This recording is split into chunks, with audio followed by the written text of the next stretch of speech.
Welcome to a Foxy Tech Tips tutorial on adding a credit card as a saved payment method for your Xbox One.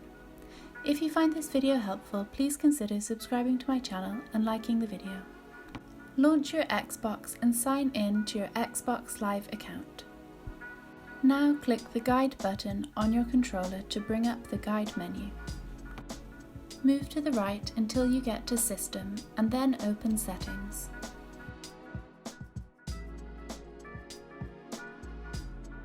In Settings, click on the Account tab and then select Payment and Billing.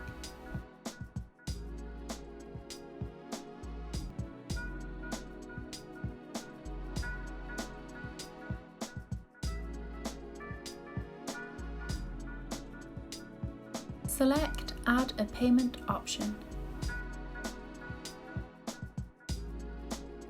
Choose Credit Card. You will now be taken through the steps of adding your credit card info. You'll need to enter your name, billing address, card number and everything else. Once you finish that, your card will be saved and you'll be able to purchase things quicker from the Microsoft Store. And that draws an end to this tutorial. Please like the video if you found it helpful and subscribe to Foxy Tech Tips for more Xbox tips and tricks.